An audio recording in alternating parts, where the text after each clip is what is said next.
Christ. యాకోబు పత్రికకు చాలా ప్రాధాన్యత ఉంది.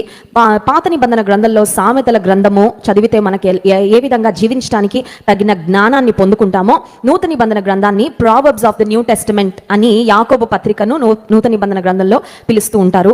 నిజంగా జ్ఞానాన్ని పెంచుకోవాలంటే, ఈ జీవితంలో ఎలా జీవించాలో జీవన సూత్రాలు మనం నేర్చుకోవాలంటే యాకోబు పత్రిక నూతన నిబంధన గ్రంథంలో ఒక శ్రేష్టమైన పత్రిక అని అనడంలో ఏ విధమైన సందేహము లేదు. ఇప్పుడు యేసుక్రీస్తు ప్రభువారితో కలిసి పెరిగిన యాకోబు, యేసు ప్రభువారి యొక్క సహోదరులను గురించి ఒక మాట వ్రాయబడింది ఏంటంటే, his brothers did not believe in him. ఆయన సహోదరులు ఆయన యందు విశ్వాసం ఉంచలేదు అనే మాట సువార్తల్లో మనం చూస్తామండి. యేసుక్రీస్తు ప్రభువారి యొక్క సహోదరులు, ఈయన మా సహోదరుడే కదా, మా అమ్మకు మరి ఒకే తల్లికి పుట్టిన సహోదరుడు కదా అని యేసుక్రీస్తు ప్రభువారి యొక్క సహోదరులు ఆయన జీవించిన కాలంలో ఆయనను డిస్పైజ్ చేసినట్లుగా, ఆయనను తృణీకరించినట్లుగా వాక్యంలో చూస్తాం. అయితే పునరుత్థానుడైన యేసుక్రీస్తు ప్రభువారు ఆయన ప్రత్యక్షమైన ఆ సందర్భంలో 12 మంది శిష్యులకు ఆయన ప్రత్యక్షమయ్యారు.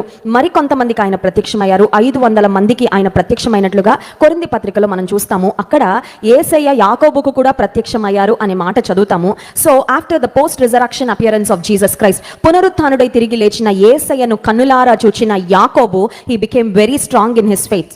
యేసయ్య మేము అనుకున్నట్లు ఒక సాధారణమైన మనిషి కాదు, ఆయన దేవాతి దేవుడే మానవ రూపాన ఈ లోకానికి దిగివచ్చారు. అందుకే ఆయన భయంకరమైన మరి మరణాన్ని పొందినప్పటికీ, రోమా సైనికులు ఆయనను సిలువ మరణం వేసినప్పటికీ ఆయన పునరుత్థానుడుగా తిరిగి లేచారని, మరణాన్ని జయించి తిరిగి లేచిన యేసుక్రీస్తు ప్రభువారిని కన్నులారా చూచిన యాకోబు ఇక అప్పటి నుండి తన జీవితంలో ఆయన కొరకు, యేసయ్య కొరకే బ్రతుకుతా, యేసయ్య కొరకే జీవిస్తా, యేసయ్య సువార్త ప్రకటిస్తానని ఒక బలమైన సాధనంగా దేవుని చేతిలో వాడబడిన దైవజనుడిగా యాకోబు మనకు కనపడతాడు. యాకోబు యొక్క జీవితంలో ఆయన చరమాంకంలో ఆయనను దేవాలయం యొక్క శిఖరానికి తీసుకొని వెళ్ళి ఆయనను పడవేశారంట, ఆయన చంపివేయాలని.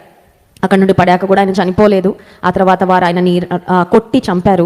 కానీ వారు ఆయనను కొడుతూ హింసిస్తూ ఉండగా కూడా యాకోబు తనని హింసిస్తున్న వారిని క్షమించమని ప్రార్థన చేస్తూ చనిపోయాడంట.